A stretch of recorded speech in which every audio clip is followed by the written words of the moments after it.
Hello friends, आज हम बात करेंगे नी ऑस्टियोआर्थराइटिस की। जैसे कि आप जानते हैं ऑस्टियोआर्थराइटिस, ऑस्टियो मतलब बोन, आर्थ्रोस मतलब जॉइंट और आइटिस मतलब इन्फ्लेमेशन। तो अगर नी जॉइंट का इन्फ्लेमेशन हो जाए तो उसको ऑस्टियोआर्थराइटिस बोलते हैं। ऑस्टियोआर्थराइटिस के बारे में जानने से हमें नॉर्मल नी के बारे में जानना जरूरी है। तो जैसे कि हम देख सकते हैं, ये हमारा नॉर्मल नी जॉइंट ऐसा होता है। ऊपर क्वाड्रिसेप्स मसल होती हैं, बीच में नी कैप होता है जिसको पटेला बोलते हैं, और उसके नीचे पटेलर टेंडन होता है जो कि नीचे लेग बोन पे जाके अटैच होता है।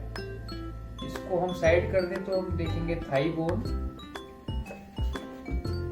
ये जो ब्लू कलर का हमें दिख रहा है यहाँ पे, इसको आर्टिकुलर कार्टिलेज बोलते हैं, जो कि एक परत होती है जो नी के अराउंड होती है, जो नी के मूवमेंट में हेल्प करती है। और नी के बीच में एक कुशन जैसा होता है जिसको मेनिस्कस बोलते हैं। ये दोनों बोन्स के बीच में एक तरह से गद्दे का काम करता है जो स्मूथ फंक्शनिंग ऑफ नी के लिए हेल्प करता है। नी के अंदर बहुत सारे लिगामेंट्स होते हैं, लेकिन जो मेन लिगामेंट्स होते हैं, एक होता है एंटीरियर क्रूशिएट लिगामेंट, एक होता है पोस्टीरियर क्रूशिएट लिगामेंट, और साइड में होता है लैटरल कोलैटरल लिगामेंट, और अंदर की तरफ होता है मीडियल कोलैटरल लिगामेंट। और ये पूरा नी जॉइंट कवर करता है एक बैग जैसा सब्सटेंस जिसको हम साइनोवियल मेम्ब्रेन बोलते हैं। ये सारी चीजें मिला के एक नी जॉइंट बनाता है, और इनमें से कोई भी चीज का डिसफंक्शन हो जाए या ढंग से काम ना करे, उसकी वजह से नी में आर्थराइटिस चालू हो सकता है। अब हम बात करेंगे नी आर्थराइटिस क्यों होता है।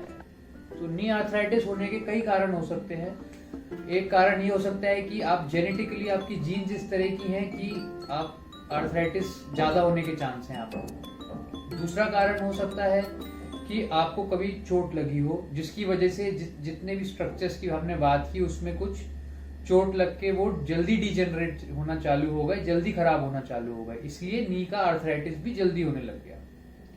तीसरा कारण हो सकता है कि एजिंग प्रोसेस, जैसे कि हमारे बाल काले से सफेद होते हैं विद एज, वैसे ही नी में डिजेनरेशन, वेयर एंड टेयर की वजह से आर्थराइटिस चालू हो जाता है।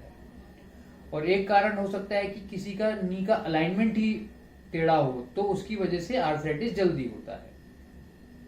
अब हम एग्जाम्पल के तौर पे एक एक्सरे देखेंगे। ये देखिए, ये नी जॉइंट है और ये इस पेशेंट का अंदर का साइड है, ये बाहर का साइड है।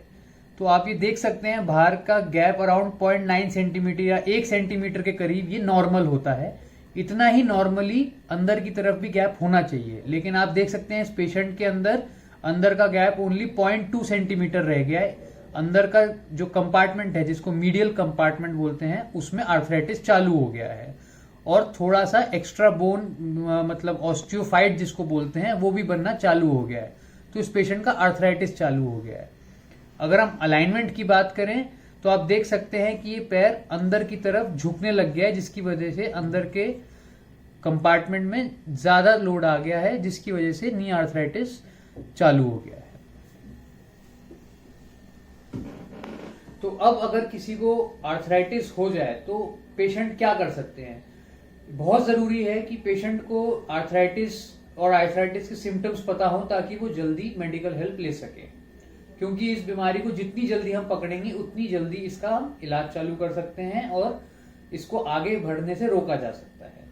तो पेशेंट्स, अगर किसी को भी घुटने में 2 या 3 दिन से ज्यादा पेन रहे, या घुटना जल्दी सूजने लगे, अगर आप घुटने का मूवमेंट करें और उसमें आपको कुछ आवाज आने लगे, तो ये सब सिम्टम्स हैं कि आपको जल्द से जल्द अपने नजदीकी डॉक्टर को दिखाना चाहिए कि ये आर्थराइटिस के सिम्टम्स तो नहीं है। जब आप डॉक्टर के पास जाएंगे, आर्थराइटिस को डायग्नोस करना बहुत ही सिंपल है। कुछ क्लिनिकल टेस्ट करके ही डॉक्टर बता सकता है कि ये आर्थराइटिस है कि नहीं। इसकी ग्रेडिंग देखने के लिए एक सिंपल, अगर हम खड़े होकर पेशेंट का एक्सरे करवा लें घुटने का, तो उससे हमें ग्रेडिंग पता चल जाती है। अब ग्रेडिंग का फायदा क्या है कि उससे हम ट्रीटमेंट क्या करना है एकदम क्लियरली हमें पता चल जाता है। अगर किसी को ग्रेड 1 ऑस्टियोआर्थराइटिस है तो उसका इलाज बहुत सिंपल है। उसको अपनी लाइफस्टाइल में कुछ चेंजेस करने पड़ते हैं, जैसे कि जमीन पे नहीं बैठना, इंडियन टॉयलेट ना यूज करना, अपने घुटनों को तंदुरुस्त रखने के लिए कुछ अच्छा भोजन खाएं और कुछ न्यूट्रिशन वाली मेडिसिन हम देते हैं, हड्डी मजबूत करने की कुछ मेडिसिन देते हैं, जिससे कि पेशेंट की घुटने की लाइफ बढ़ जाती है।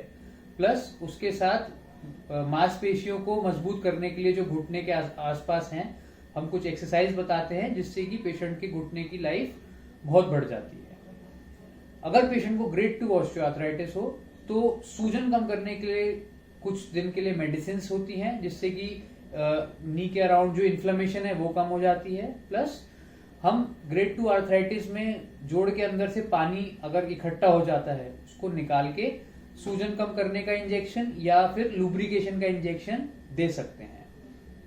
अगर कोई ग्रेड 3 आर्थराइटिस में चला जाए तो उसको आगे बढ़ने से रोकने के लिए आर्थ्रोस्कोपी, एक की होल सर्जरी होती है, उससे जो अंदर अगर कोई घुटने में कचरा इकट्ठा हो गया उसको भी निकाला जा सकता है।